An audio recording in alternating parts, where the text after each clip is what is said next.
E eu falei, eu vou voltar para a faculdade, vou fazer pedagogia e eu vou para a educação, porque eu tenho uma missão lá dentro. Eu tenho uma missão de gratidão. Lá, tenho uma dívida de gratidão com a educação. Eu preciso ser Andréia na vida de alguém. E eu voltei para a faculdade, fiz lá 4 anos de pedagogia, 6 anos de especialização que eu fiz também, educação especial e inclusão. Vi uma necessidade muito grande. E aí eu fui ser Andréia na vida dos meus alunos. Maravilhoso, né? Eu tenho certeza ali que muitas vidas foram marcadas da forma que a minha foi marcada. E a Andréia para mim. E assim como a Andréia plantou essa semente, você acaba plantando a semente também, né? E o bacana da educação realmente é esse. Você gera frutos, mas é a longo prazo. E esse encantamento da educação é isso, né? Você, por exemplo, no infantil, o fato da criança colocar o sapato sozinha e tirar é uma autonomia brilhante. Às vezes, na visão de outras pessoas, fala, é bobagem. Imagina tirar a calça. Fala, vamos tirar a calça para colocar uma bermuda. Ela vai e tira. Então, é um processo gradativo. E isso é muito bom. E é uma pena, de verdade, que não existam mais e mais Andréias.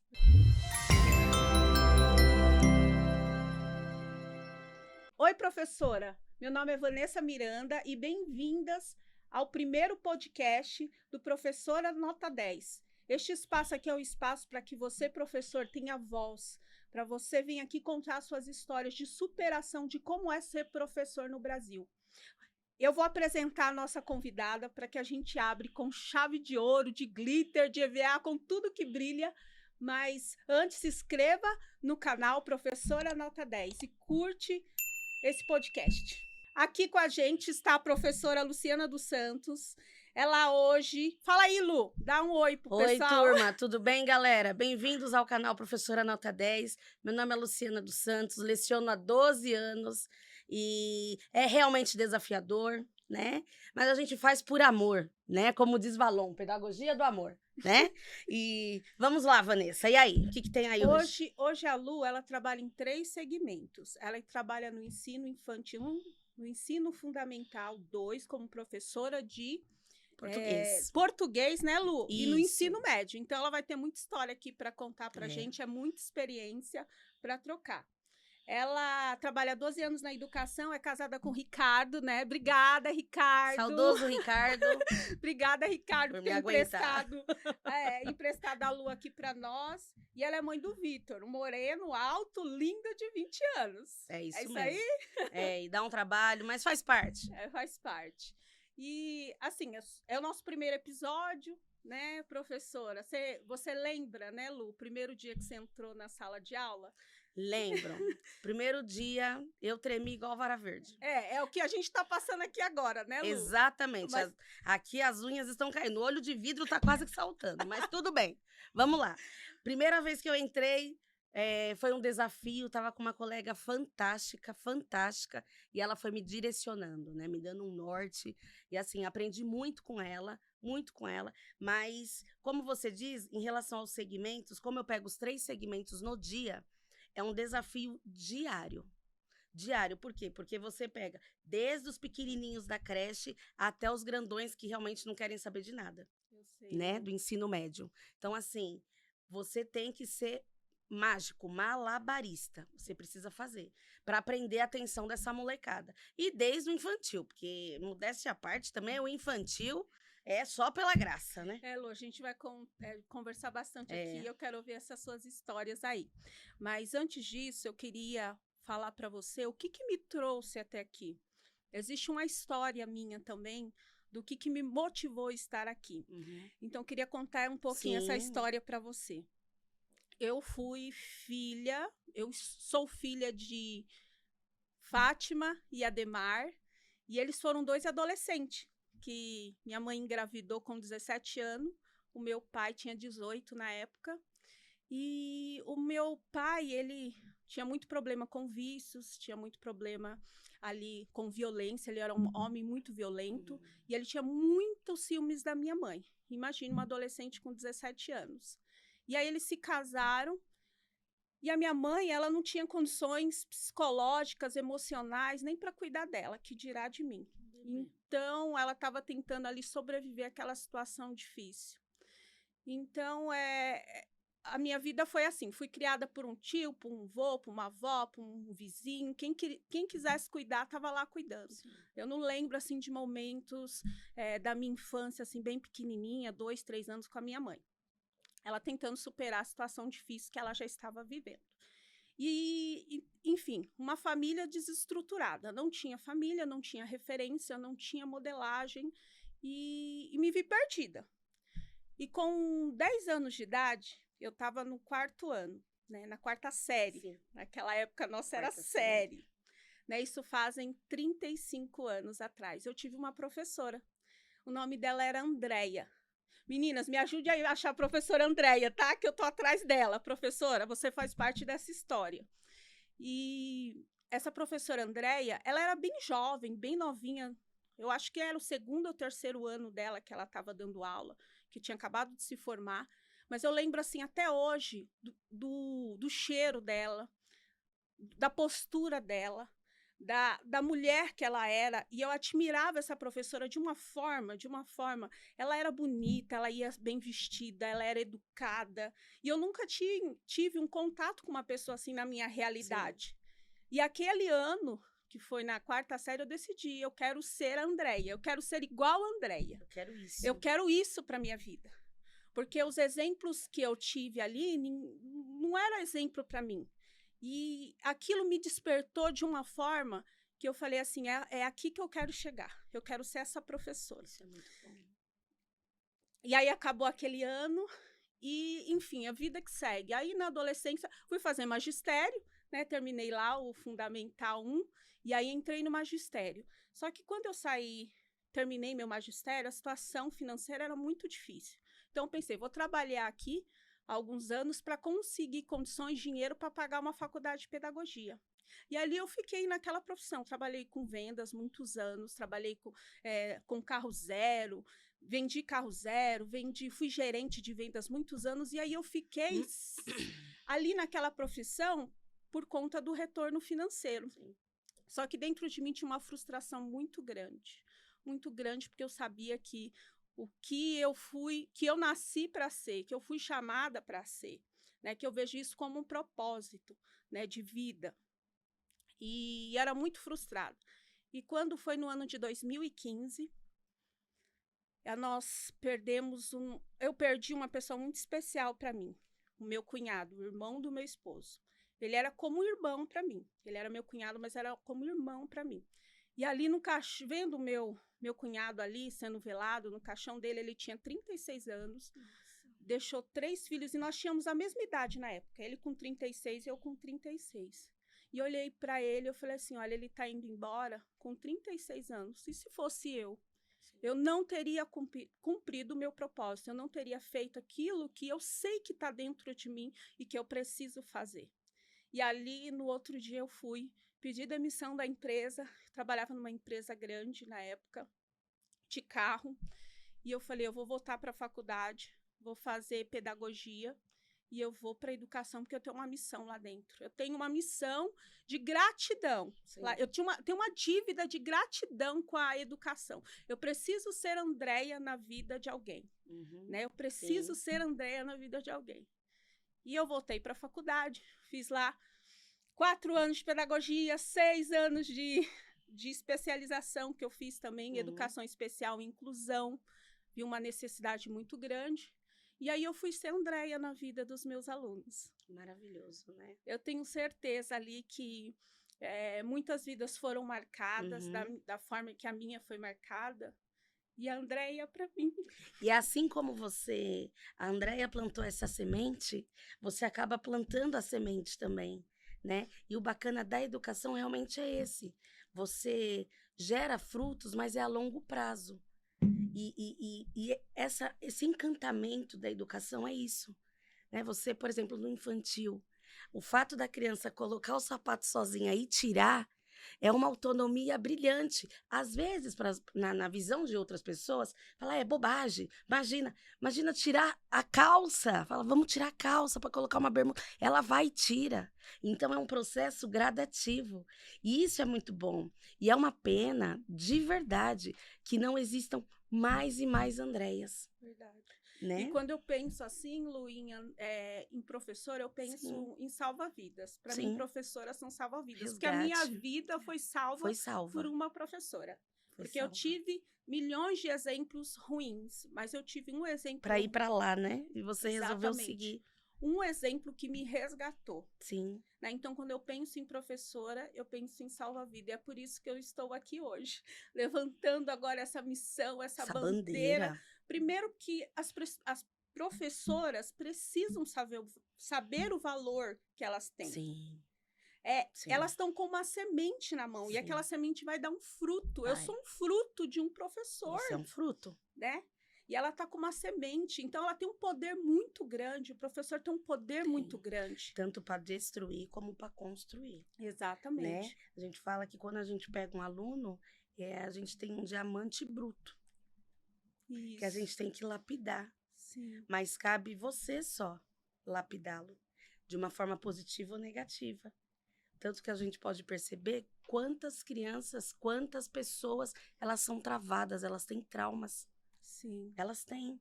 Por quê? Porque tem professoras que elas não encontraram professoras iguais a Andréia. Sim, sim. Né? E aí o que aconteceu? A autoestima foi lá para baixo. E a escola, querendo ou não, ela é acolhedora, ela precisa ser acolhedora. O professor, ele precisa ser acolhedor.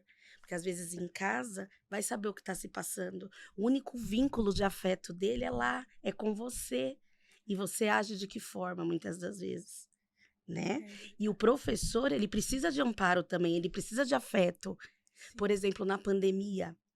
Como que a gente se virou na pandemia? Olha que fase difícil que foi. O aluno sofreu demais, mas e o professor? Né? De uma hora para outra. Tchau, gente, sexta-feira. Ó, tchau, até segunda. Essa segunda não chegou. É verdade. Não é? E aí, em fração de tempos, de pouquíssimo tempo, o que teve que fazer? Você teve que se reestruturar. Você foi para frente de uma tela. Como que você se reinventa dessa forma? Olha que coisa magnífica o professor é. É verdade. Não é? É verdade. E criou-se professores youtuber. Olha que delícia, não é verdade? É verdade. E aí você foi conduzindo a situação, e a gente se superou. E mesmo assim teve gente que falou que a gente não trabalhou na pandemia. Não é? É verdade. Desaforo. Não querem voltar a trabalhar, não. Não querem voltar a trabalhar, não. Mal sabia que a gente não tinha nem horário para começar, nem para terminar. E mexer nas ferramentas. Né? Nossa, uma luta. Uma luta, porque não é a nossa realidade. Não era a nossa realidade, não era. né? Não era. A maioria tudo analfabeto digital. Exatamente. Não é? Eu era uma dessas, duas. Eu confesso. Eu também. Aí vamos fazer grupo, vamos formar gente. Você sabe isso, você sabe aquilo? Sei, vamos fazer. Mas no final deu tudo certo.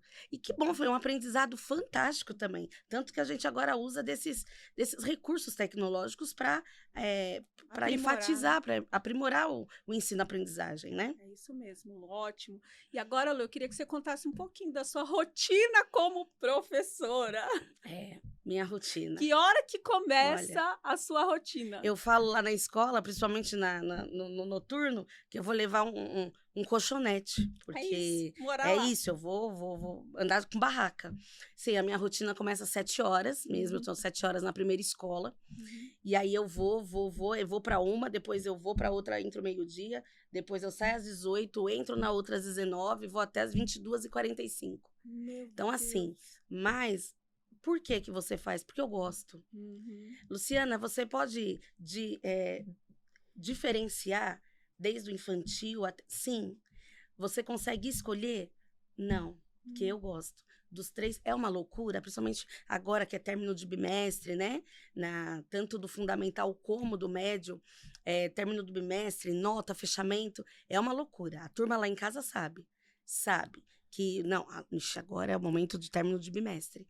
A Lu precisa foco. Aí eu coloco todo mundo pra me ajudar, falo, ó, vamos me ajudar, separa as provas, separa por segmento, separa por sala, porque precisa Ô, dessa Lu, força-tarefa. Ô, Lu, deixa eu te perguntar, mas você tem também essa necessidade financeira de fazer essas 3 jornadas? Por quê? Financeira. Porque eu te pergunto, porque tem professores, de repente, que gostaria de trabalhar uma jornada, se dedicar mais à formação dele, e esse baixo salário, essa baixa remuneração obriga os Sim. professores a fazer 3 jornadas. Sim. Né? Depende, não falo o teu caso, Não, não sim, sei sim, como que é sim. o teu, mas assim, eu vejo muitas professoras que é mãe de família, que ela que sustenta economicamente a casa, e que para ela conseguir sobreviver, ela precisa fazer essa jornada de jornada 3, exaustiva. De 3 períodos. Sim. Você acredita que a maioria dos professores que faz essa jornada aí 3 é por conta dessa baixa remuneração? Sim. E é uma pena, por quê? Porque o professor no Brasil, ele não é valorizado. Sim. Financeiramente falando, ele não é. E na visão da sociedade também. É um desrespeito tremendo. Desrespeito tremendo. Você não tem direito, você só tem dever. Hoje, Lu, eu li uma reportagem falando a respeito dos professores na Coreia do Sul e os professores do Japão. Essas 2 culturas, nenhum profissional pode ganhar mais que um professor. Porque todas as profissões passam por ele.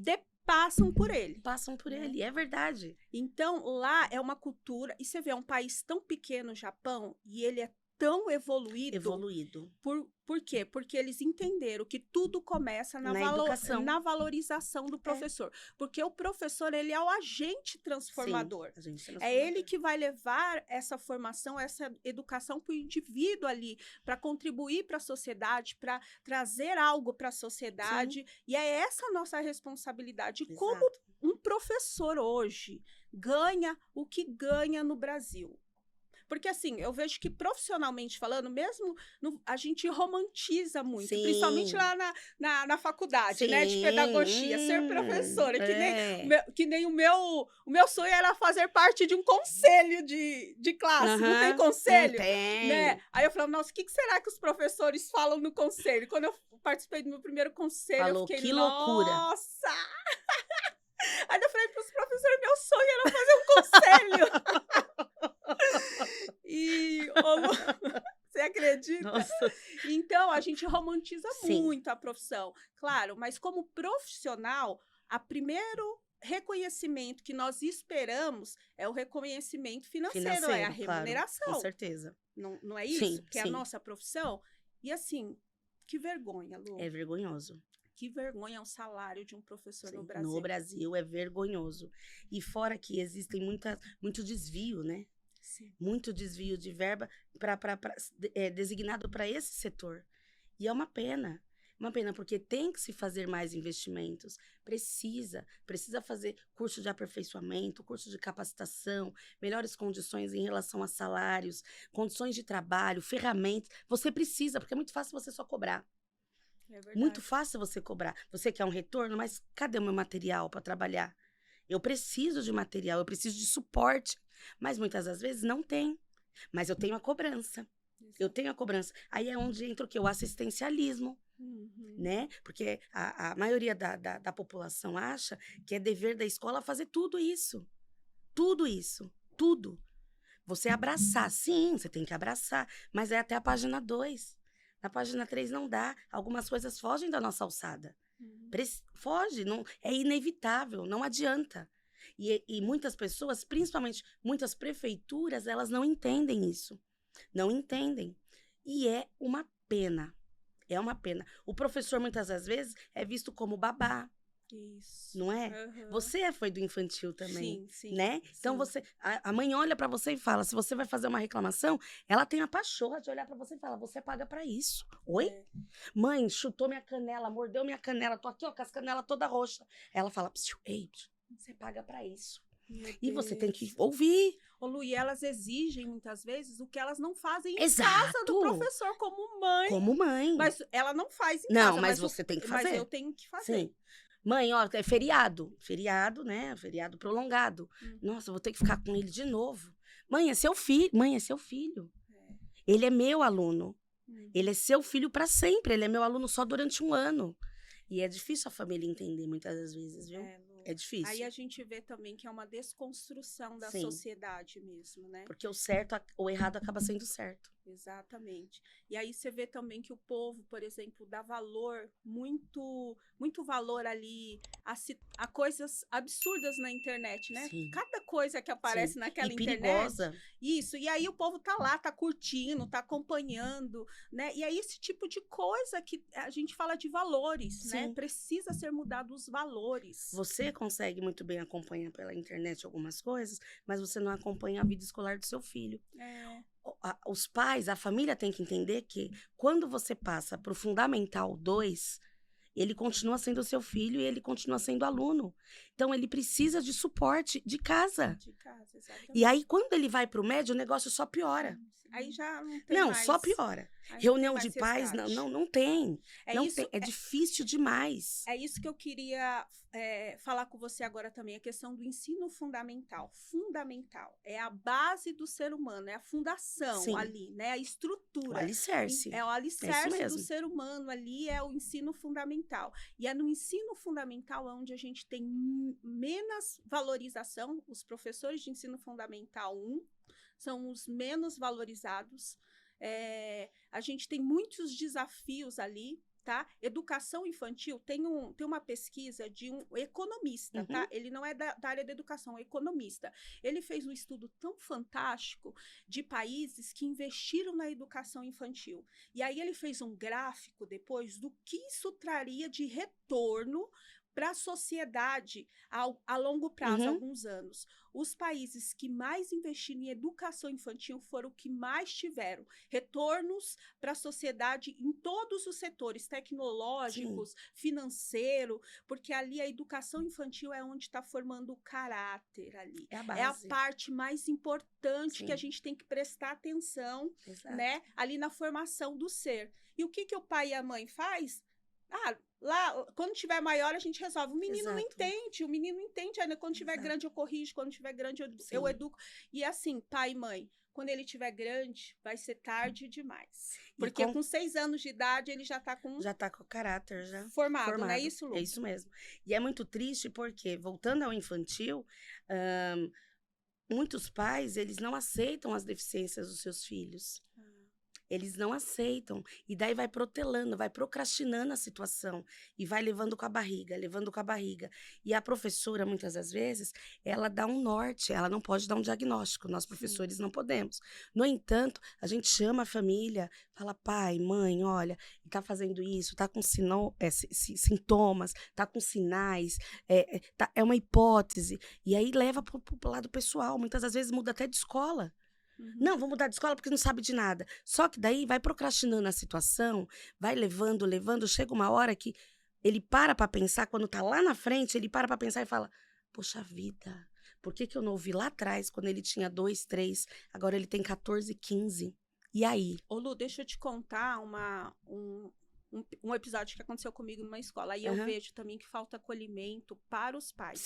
Porque imagine você aceitar como mãe, né, como pai, um diagnóstico do seu filho, que o seu filho é de inclusão. É muito difícil. Ali você sente uma dor muito grande ali, esse pai, né? E essa mãe, ela precisa ser cuidada. A gente tem que respeitar esse luto. Isso, exatamente, respeitar esse luto. Precisa. Eu tinha um aluno na educação infantil, ali no pré, que ele já tinha passado por várias escolas. A mãe estava nessa situação, trocava, ele ficava meio ano numa escola e virava aquela situação dentro da escola, e vocês não gostam do meu filho? É isso mesmo. E enfim, ia para outra escola, e enfim, ela estava nessa jornada aí, o menino estava nessa saga aí, né, tadinha. Aí eles chegaram lá na nossa escola, esse aluno foi para minha sala, E quando eu fui conversar com a mãe, né, ela não quis se abrir. Ela já veio armada, né? Porque ela já estava esperando, calejada, esperando essa situação. E o primeiro passo foi a conquista dessa mãe, a conquista da confiança. Exatamente. Para vocês terem uma ideia, essa mãe me achou no Facebook, e ela me chamou no Facebook Que agora que ela graça. quer conversar comigo. E, enfim, eu acredito que ainda ela está ainda nesse processo e se sentindo sozinha. Sim. Então, os pais precisam desse acolhimento. Precisam. E acolhi essa mãe, né? Conquistei a confiança dela. Falei, olha, vamos juntas. Se a gente unir forças, a gente vai fazer... Uma parceria. É uma parceria, né? O melhor para o teu filho. Sim. Você quer o melhor para o teu filho. É em função dele. Em função dele, isso. E quando ela realmente viu esse interesse, né, por minha parte, de ajudar o filho dela, aí eu conquistei a confiança dela. Sabe o que ela pediu para mim, Lu? Ela falou, Vanessa, professora, você pode ir comigo na consulta do pediatra dele? Porque eu não consigo falar para pediatra o que ele tem. Eu não consigo falar. Você vai falar. Ela trava. Ela fala que ela não conseguia nem verbalizar a possibilidade do filho dela ter alguma coisa. Sim, sim. E eu acompanhei essa mãe lá no pediatra, e aí eu expliquei a situação para a pediatra, e ela deu todos os laudos, né, todas as guias para ele fazer os laudos necessários para atrás do diagnóstico dessa criança. No final do ano, quando terminou no letivo, ele já estava com 3 diagnósticos. E ainda estava em mais investigação. Né? E é uma criança, assim, uma família que precisa de apoio, uma criança que precisa de apoio. Dali ele já ia para o Fundamental 1, então a situação ali, né, ia só se agravar. Então, assim, falta esse acolhimento para os pais nesses casos. E orientação, e educar essas mães também, porque elas não sabem o direito delas. Esse dia a professora me perguntou como dar uma aula de qualidade para 25 alunos, mais 3 de inclusão e sem professor de apoio, sem professor auxiliar. E aí, eu faço como? Eu faço como? Falei, professor, impossível humanamente. Ora. No final, Ora. É isso. No final do ano, professora, você vai acabar doente. Vai estar surtada. Você não vai conseguir ajudar nem os 25 e nem os 3 de inclusão. E é ruim porque acaba... A gente fala de escola inclusiva, mas aí você acaba excluindo, tá? Eu vou incluir os 3, mas os 25 eu coloco aonde? Ainda mais sem. Por quê? Porque a gente não recebe esse apoio, né? Eu acho que deveria ter com certeza essa galera para dar esse suporte. Os professores de apoio são fundamentais, principalmente para esses alunos que têm inclusão, né? Que são com deficiência. Não é menosprezando, não. Eles têm direito de estar ali. Ah, não, mas agora a gente vai fazer uma escola inclusiva. Oi? Como assim uma escola inclusiva? Tipo, por quê? Porque eles são diferentes, é isso? Eles não são diferentes. Eles não são. Eles são iguais. O método de trabalho é diferente, né? E eles têm que ser respeitados como tal. Eles precisam ser respeitados como tal, porque daí começa a vir os pejorativos, começa a vir os apelidos, e aí vem a questão do bullying. Por isso que você tem que incluir, mas você tem que incluir uma turma toda primeiro, você tem que ter capacidade para isso. Você tem que tem que ser capacitada. Mas você tem curso? É oferecido para você? Eu tive que pagar a minha pós-graduação. É isso que eu ia dizer agora. E se você não dá nessa loucura financeira, vai saber como que você tá financeiramente, você não pode e quer tentar uma pós de graça e quer tentar, de repente, um mestrado de graça. Não dá. Por que não abre-se bolsas de mestrados para os professores? Exatamente. Gente, você tem que pagar mestrado. É o olho da cara. É o olho da cara. Eu fui fazer uma pesquisa, eu falei, meu Deus do céu, só se eu vender um rim. Vou vender no mercado negro um rim, verdade? Porque isso mesmo. Sabe? E é pra você. É pra você ser uma melhor profissional, pra você ser como pessoa também, você se inteirar do assunto. Sim. E aí você fala assim, tá, eu não tenho esse suporte, mas eu tenho cobrança. É isso que as pessoas não conseguem entender. Exatamente. Ah, então sai. Então pede demissão. Não é isso, não é você jogar sujeira pra debaixo do tapete. É isso aí. Porque daí eu peço demissão, você pede demissão, a outro pede demissão, todo mundo vai pedir demissão. E aí? E aí não vai ter professor. Porque tem um Exatamente. estudo aqui que até 2040 vão faltar 235 mil professores, tá? Não vai ter professor para dar aula pro teu filho, viu, Não mãe? vai. Não vai ter. Professor, se continuar dessa forma que está, se não mudar nada, não vai ter professor mais. Porque, assim, eu pego uma sala, hoje um professor com a tecnologia pode pegar uma sala de 1.000 alunos e dar aula online. A gente acha, sabe que não é efetivo, porque não tem aquela troca de experiência, não chega nem na metade, mas vamos que vamos, né? Vamos que vamos. Agora, como que a gente dá aula?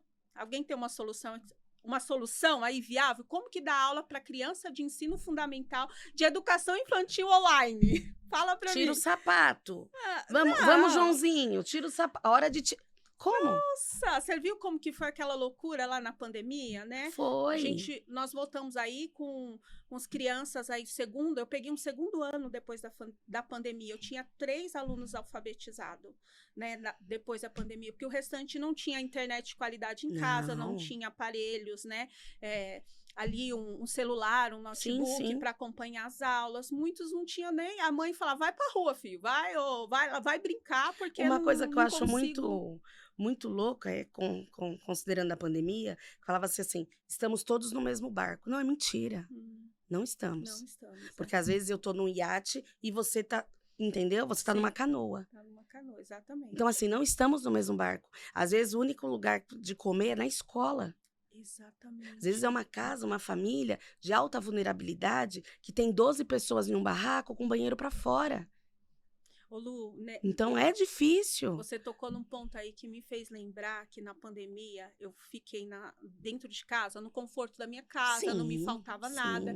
E eu, na época, eu dava aula aonde você está dando aula. E eu sei que a maioria dos meus alunos morava ali na área livre, que tem ali próximo, né? E eu sei que muitos alunos, eles comiam na escola, né? Que as refeições deles eram na escola. Era ali só. Eu já vi muitas vezes de professora pegando e fazendo ali, pegando um pacote de bolacha e dando para a criança levar para casa, porque ela não tinha o que comer à noite.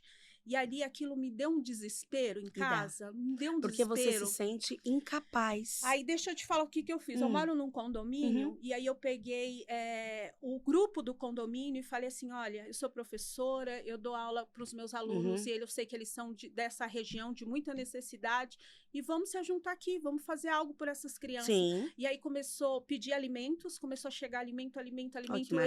Eu, o meu esposo, os meus filhos ajudando a formar aquelas cestas e eu saí com os meus filhos, fui lá na área livre, fui visitar os meus alunos nessa época de pandemia e fui levar essas cestas para aquelas famílias. E quando eu entrei naquele lugar, e aí eu também fiquei assim, conheci a realidade dos meus alunos. Né? Impacta demais. Impacta. Demais.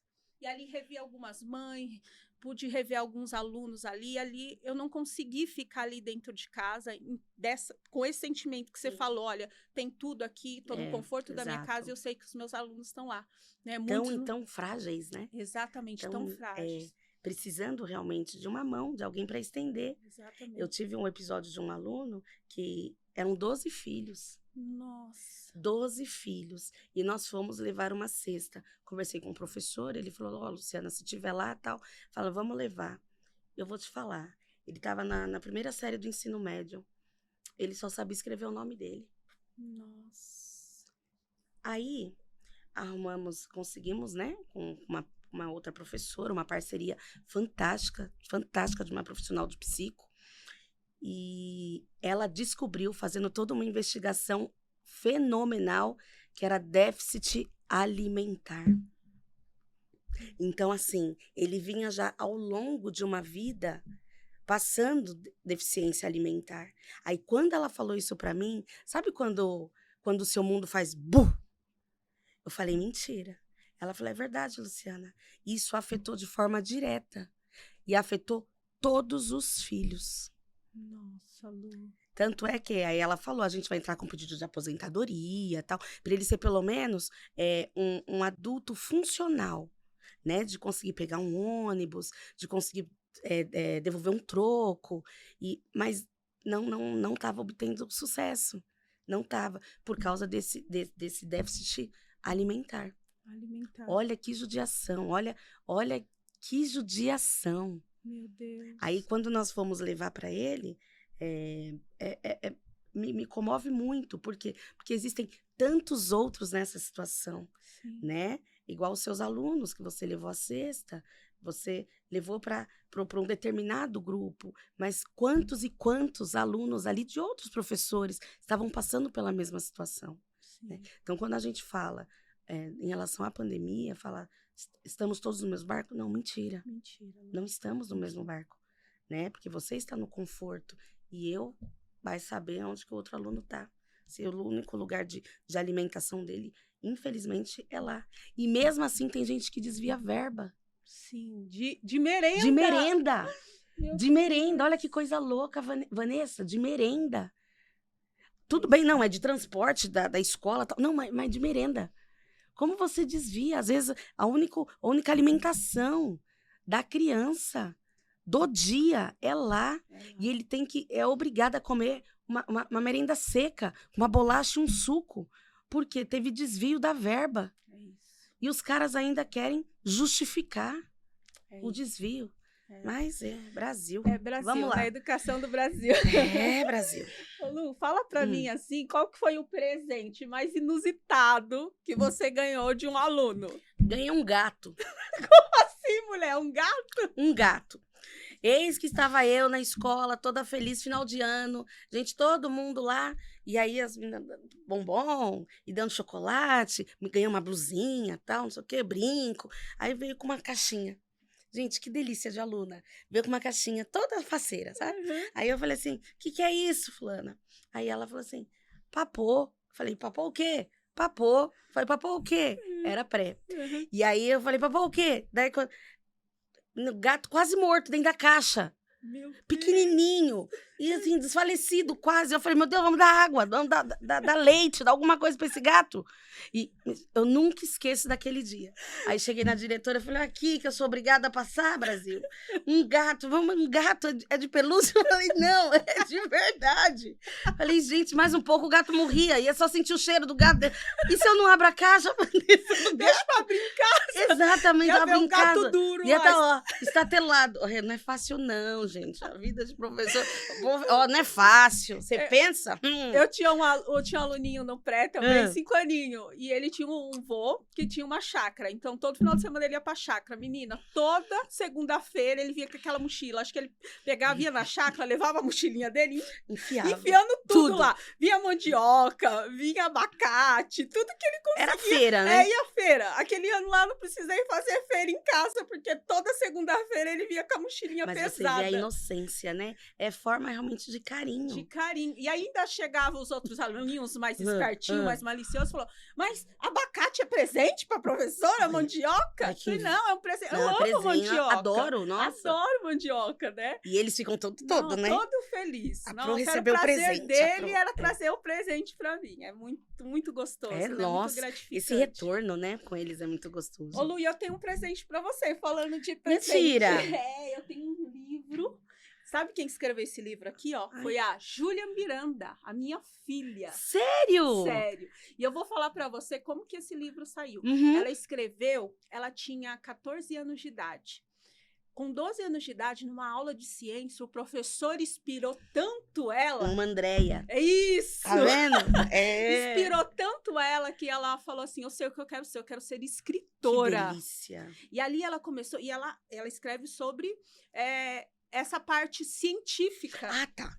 Essa ficção científica, ela fala. Ficção científica, mas são histórias muito legais, mas que tem, assim, algo científico, a evolução do... Como ela é adolescente, né? Eu sei que essa história aqui é adolescentes que começam a ganhar poderes, né?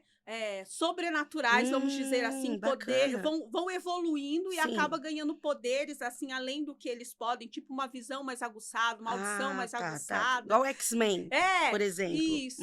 E é bem legal essa história, eu quero te presentear com o livro da minha filha, Júlia Miranda. Ô, Júlia, eu vou ler com muito carinho.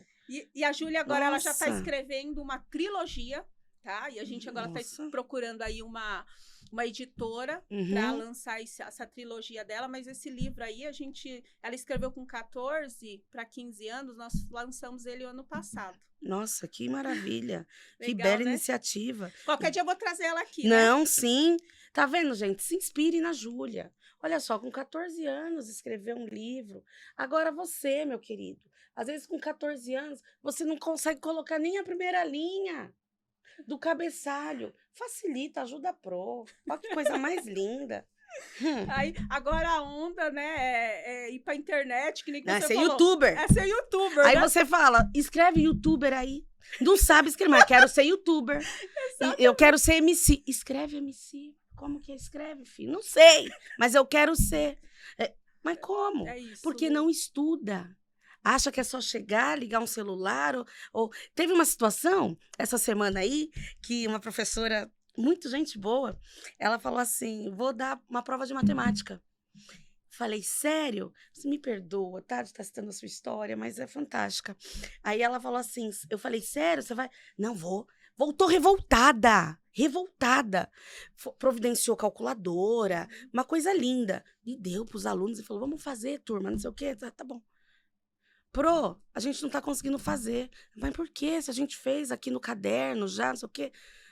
Na calculadora, cadê o ponto? Eu falo, oi? Oi? Você quer o ponto da calculadora? É, professor, a gente não tá achando ponto. Nossa. Ela falou, não tem ponto. Mas no celular tem. Não tem ponto. É só você ir colocando os números, o ponto vai aparecer automaticamente. Não tem ponto. Ela falou, Luciana, você tá vendo? Eles acabam sendo analfabetos digitais. Digitais, exatamente. Eles sabem tanto, tanto, tanto, tanto. A prova paulista que teve no estado, por exemplo, teve que fazer uma redação, no mínimo 150 palavras. Fazer a redação. O que não sabe colocar os acentos. Por quê? Porque com o corretor no celular é tudo mais fácil. E eles não mandam por escrito, eles mandam áudio. É isso, Lu. É um retrocesso. Eles não estão sabendo escrever mais. Eu falo para eles bem assim, vamos fazer. Eu fiz com eles o ano passado um projeto de carta, né? No ensino no médio. Falei, vamos fazer. Aí peguei o fundamental para fazer. Ah, é bobagem, não sei o quê, fazer. Falei, não, vamos fazer o gênero textual carta, tal. Vai dar certo. Chegaram as cartas, demorou muito, uma eternidade. Mas chegaram as cartas. E aí eles falaram assim, o que eu escrevo? Não, escreve para alguém de sua estima, que você gosta. Escreve para a avó lá do Ceará, da avó do Amazonas, para alguém. Escreve, só pegar o endereço. Foi uma luta, Vanessa. Uma luta. Porque eles... melhor mandar para a avó. Oi, vó. Eu falei, não. Mas antigamente não tinha. E fazia como? Ah, professora, não sei. A pessoa morria. Não, gente. Então tem que resgatar algumas coisas. E é difícil para eles entenderem isso. E hoje eu tenho filho... criança, ainda tenho um de 10 anos, eu tenho uma adolescente, já tenho uma filha adulta, né? A gente vê bastante diferença ali nessa geração, mas o que mais está me assustando, né, além disso, que é importantíssimo, mas a habilidade de lidar com o outro, da vida social, né? Da gente tem que tomar muito cuidado. Né? Porque eles estão perdendo, e quando a gente perde isso, a gente perde a empatia pelo outro, né? A essência do ser humano, sabe? Eles querem ficar trancado dentro de um quarto lá, mexendo no celular, jogando. Se isola, não se relaciona. Ali eles não são desafiados, ali eles não são desafiados a lidar com o outro, a frustrações, a nada. Ali é dopamina o tempo todo, né? E é por isso que a gente fala em relação à depressão nessa faixa etária. Né? Tem que se tomar muito cuidado com o que você vai falar, da maneira que você vai falar. Se você... e eles são muito sensíveis. A gente fala que essa geração da pandemia, ela veio realmente para ficar. E, infelizmente, você reflete isso na escola. Na escola, Porque é um retrocesso. E, de certa forma, eles acabam sendo muito cruéis, sabia, Vanessa? Essa molecada, 6º ano, 7º ano, que é Funde 2, eles são cruéis. Eles fazem com o outro realmente para machucar. Sabe que vai ferir. Teve uma aluna que colocou cola líquida no cabelo da outra. Nossa. Sabe? Porque o cabelo era mais bonito, era mais enrolado. Gente, e ela falou, eu fiz mesmo. vamos chamar sua mãe. Ela virou e falou, ela não vai fazer nada. Falou, mas como não? Ela falou, o ECA me defende. Nossa. Não sabe tabuada, mas sabe o que o ECA defende. Uhum. Tá entendendo? Então, muitas das vezes, eles são induzidos de uma maneira errônea. O ECA não ensina você a ser uma pessoa má. Sim. Muito pelo contrário, né? Lá ele mostra princípios, né? E as coisas acabam sendo distorcidas. É isso mesmo. E é triste, é triste. Ô, Lu, vamos falar um pouquinho sobre os desafios de ser professor no Brasil. Das centenas de Meu pai do céu, só desafios. tomando um gole, porque é tão difícil. Centenas de desafios. Me cite 3 aí. Escolha 3 desafios que você fala. Olha. Só pela graça, né? Só pela graça. As salas superlotadas. Sim. Porque eu vou dizer. Aí vem o cidadão e fala assim: vamos medir, porque cabe ainda 18 crianças. Criança tá dormindo no corredor. Mas você tô falando do infantil. Sim. Né? E eu vou falar um de cada segmento. O cidadão vem, porque é muito fácil quando você tá lá na sua mesa, bonita, atrás da cadeira, e fala, mede lá, coloca lá mais 18. Berçário. Coloca mais 18. Eu vou fazer o cálculo, porque é por metro quadrado. Eu vou levar pra tua casa, então, camarada. Como assim?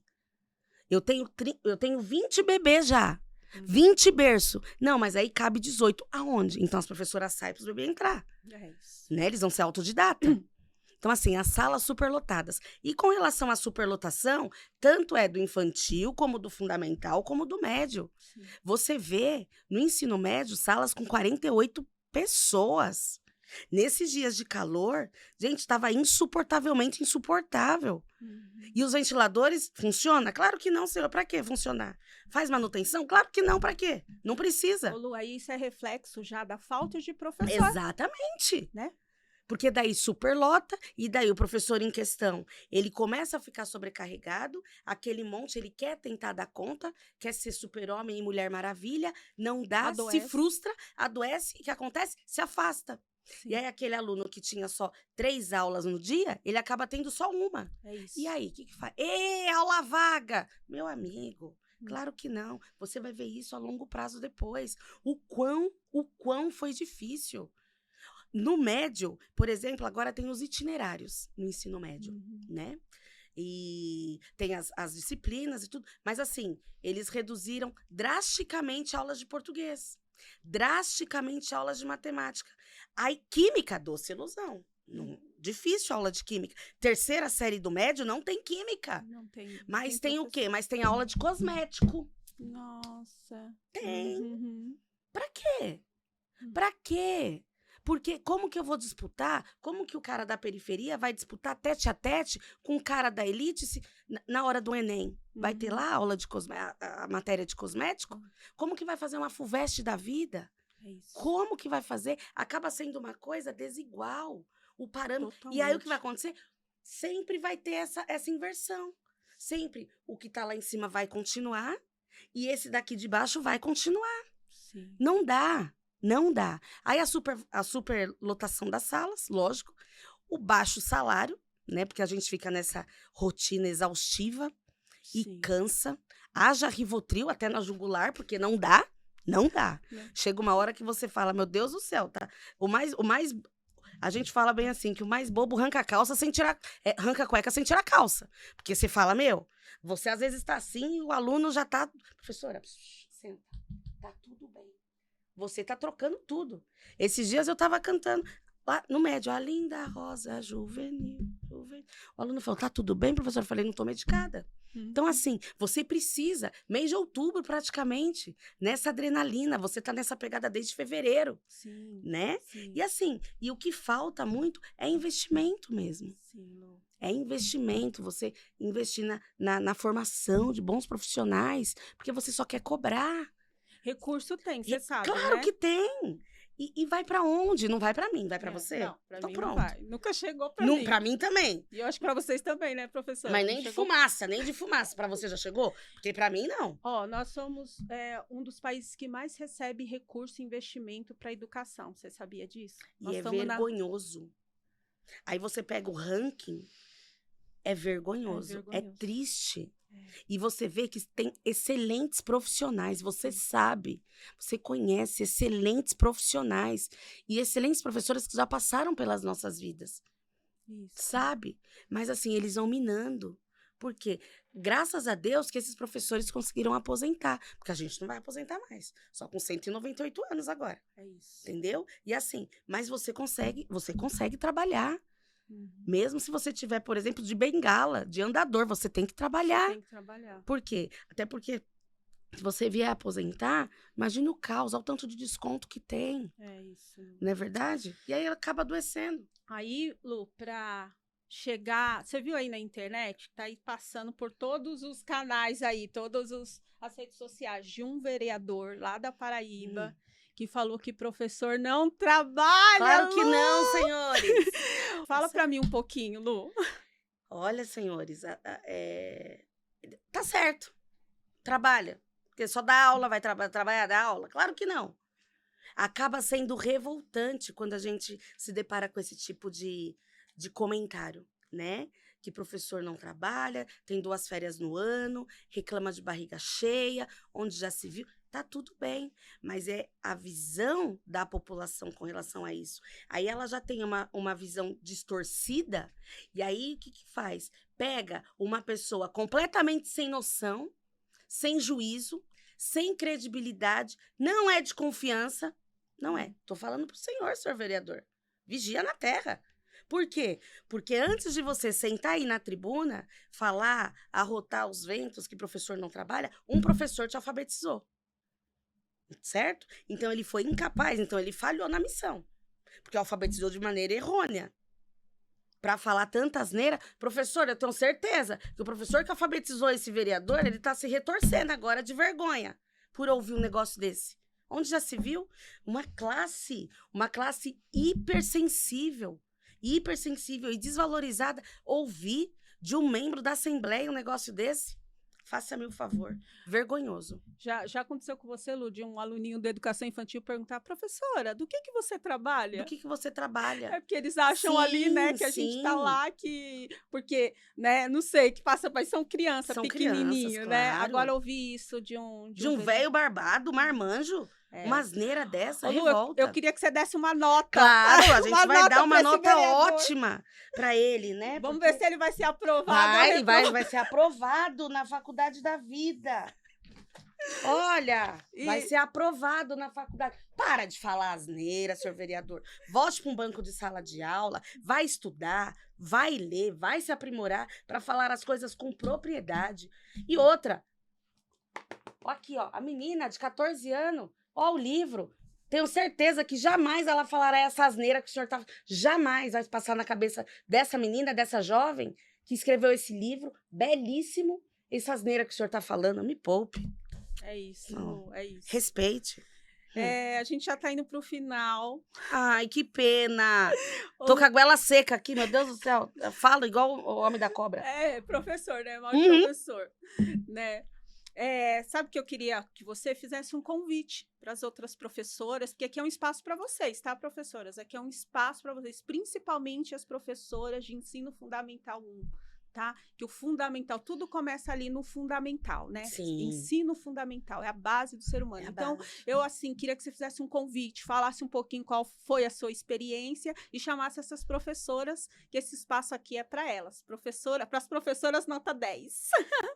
Queridas colegas, vou falar uma coisa bem política, né? Venham, participem do Professora Nota 10, acessem a página, vamos divulgar, porque é isso que a gente precisa. Um bate-papo gostoso, leve, descontraído, sem ofender ninguém, até porque o nosso propósito não é esse, é a ofensa. Ofensa gratuita não... Se for paga, a gente até pensa, né? Mas ofensas não tem. Esse canal, esse espaço realmente é pra gente, né? Com amigos, sentar, bater um bom papo, trocar experiência, dar risada, falar mesmo das nossas experiências de vida. E eu tenho certeza que agora, com esse novo canal, mais um novo canal, né? De espaço ao professor, quem sabe... num futuro não tão longe, a gente consiga amarrar isso daí e fazer com que o Brasil realmente, deslanche. em termos de educação. Amém.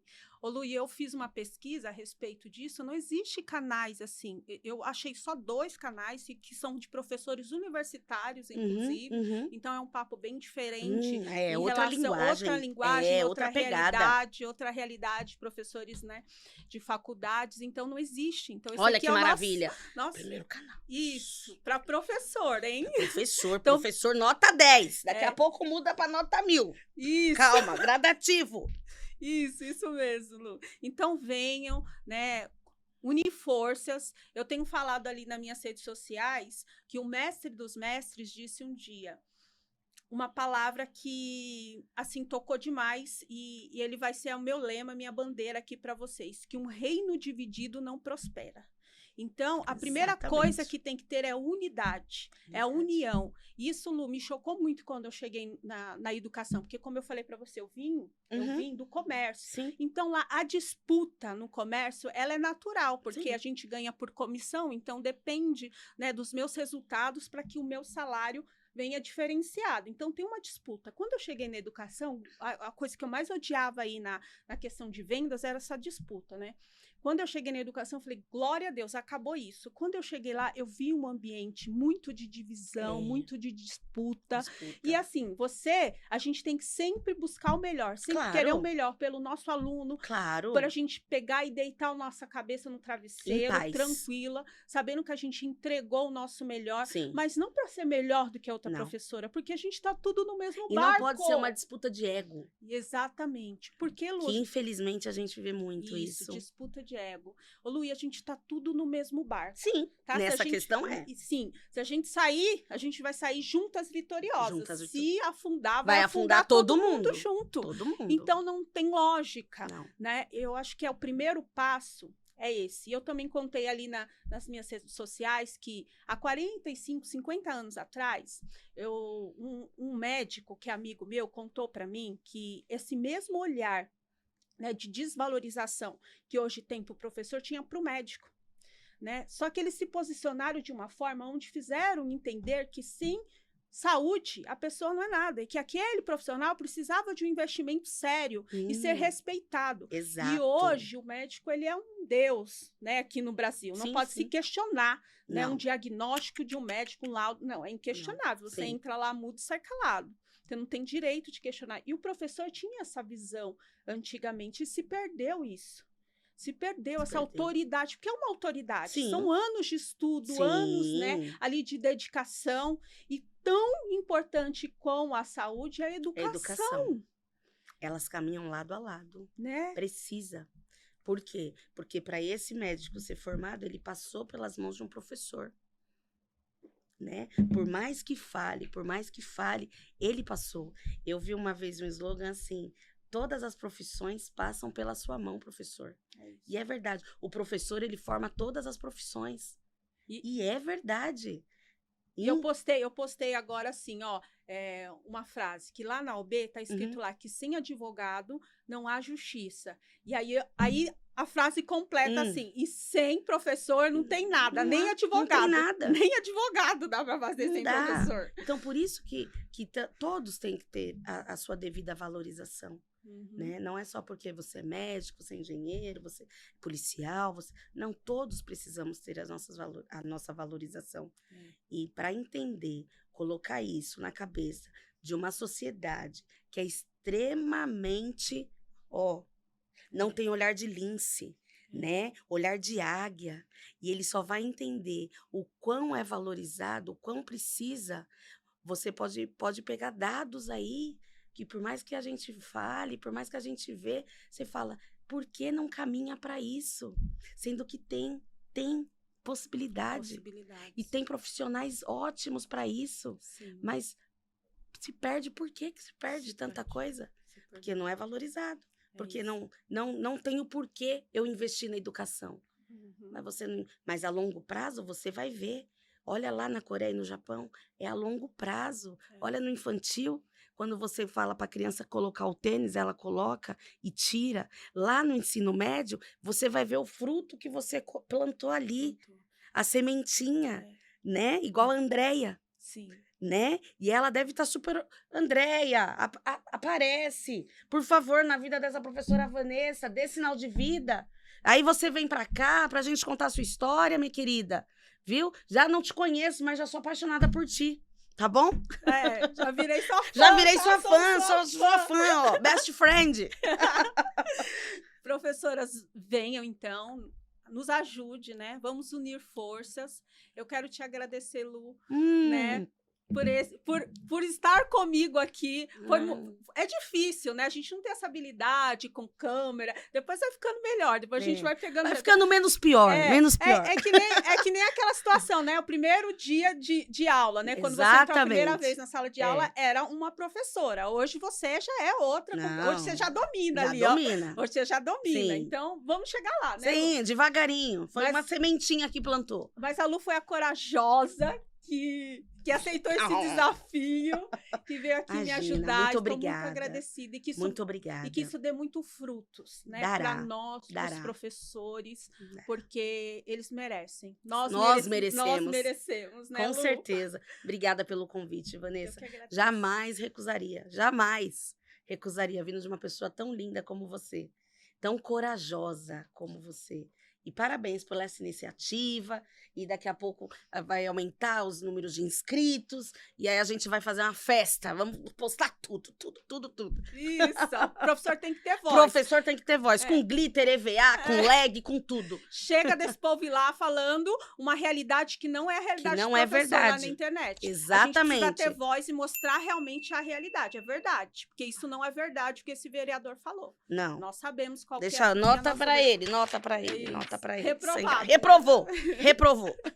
Obrigada, Lu. Nada, Vanessa, eu que agradeço.